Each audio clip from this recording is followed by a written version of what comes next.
बिस्मिल्लाहिर्रहमानिर्रहीम।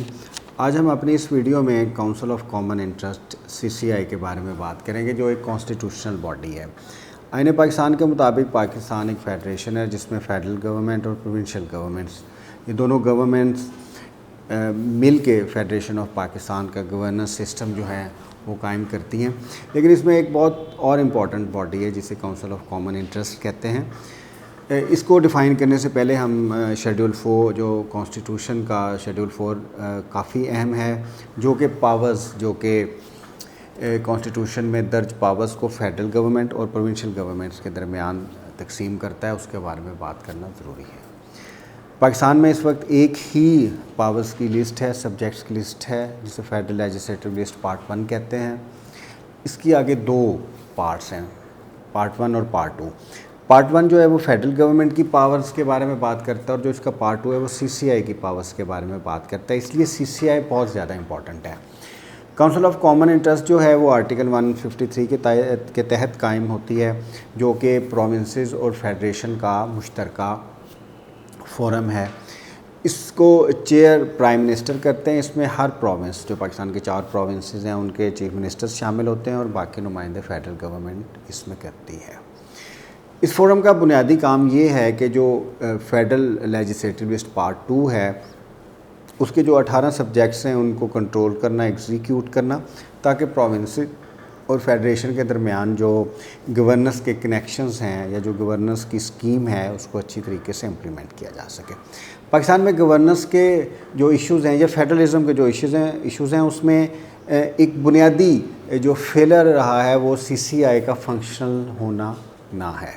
अगर CCI functional होती है तो पाकिस्तान में गवर्नेंस और फेडरलिज्म के मसाइल बड़े अच्छे तरीके से हल हो सकते हैं। बुनियादी तौर पे जो CCI की स्पिरिट है 154 जो आर्टिकल है उसको इम्प्लीमेंट करना बहुत ज़्यादा ज़रूरी है। अगर आप फेडरल गवर्नमेंट की पास देखें, फेडरल लेजिस्लेटिव लिस्ट पार्ट 1 की जो 56 के करीब से, अगर उनके ऊपर मिनिस्ट्रीज़ कायम की जाएँ वो 6 से 7 बने, क्योंकि बहुत सारी एंट्रीज़ एक ही सब्जेक्ट के हैं।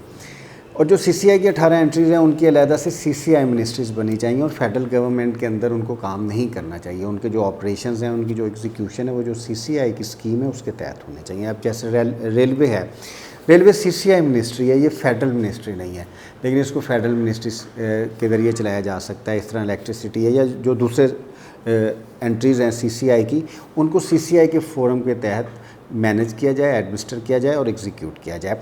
फेडरल गवर्नमेंट इससे अलहदा है।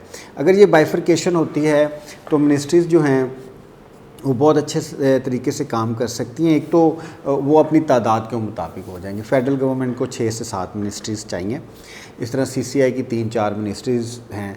टोटल फेडरल सेटअप को फेडरल गवर्नमेंट के ज़रिए, CCI के ज़रिए 10 मिनिस्ट्रीज़ के ज़रिए आसानी से चलाया जा सकता है। अब इतनी ज़्यादा मिनिस्ट्रीज़ कायम हैं, इतनी ज़्यादा डिवीजन्स कायम हैं, और उनका जो ह्यूमन रिसोर्स मैनेजमेंट है, उनकी जो दूसरे ऑपरेशनल एक्सपेंडिचर्स हैं, वो एक बहुत बड़ा बर्डन है हमारे बजट के ऊपर।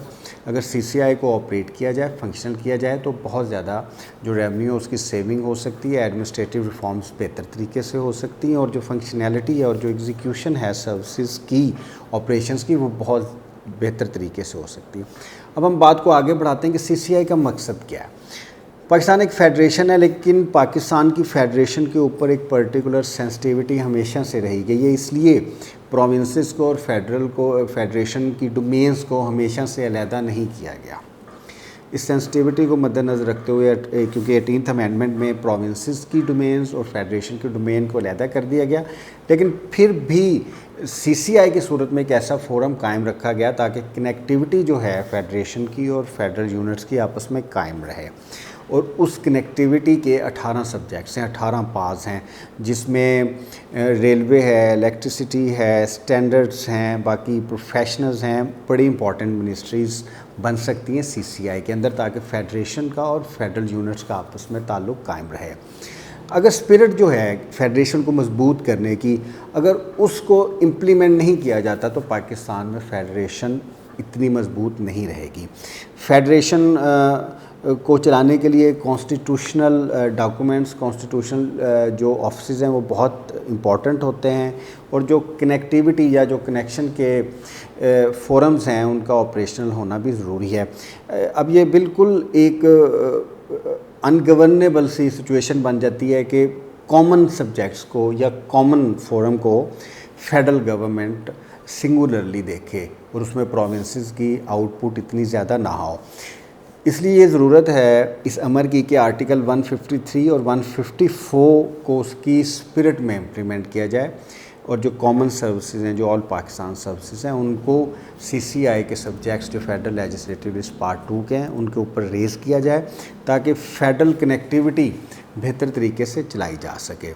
बुनियादी तौर पे इस वीडियो का मकसद ये था कि जो एक कॉन्स्टिट्यूशनल मिसिंग लिंक है गवर्नेंस का, जिसमें लेजिस्लेटिव, एग्जेक्टिव और इवन जुडिशल प्रोसेसेस भी इन्वॉल्व हैं, उनको अच्छे तरीके से पॉइंट आउट करके ये बावर करवाया जाए कि कॉन्स्टिट्यूशनल ऑफिसेज जो हैं और जो कॉन्स्टिट्यूशनल स्ट्रक्चर्स हैं उनको इम्प्लीमेंट किए बगैर गवर्नेंस के, लेजिस्लेशन के, कानून साजी के और बेहतर परफॉर्मेंस के मसाइल जूं के तू रहेंगे। इसलिए ज़रूरत है कि सीसीआई को उसकी कॉन्स्टिट्यूशनल स्पिरिट के मुताबिक ना सिर्फ इस्टेब्लिश किया जाए बल्कि इम्प्लीमेंट भी किया जाए और जो रिजर्वेशन है सीसीआई के एम्बिट में फेडरल गवर्नमेंट की, उसको भी कॉन्स्टिट्यूशन के मुताबिक नए सिरे से तरतीब दिया जाए।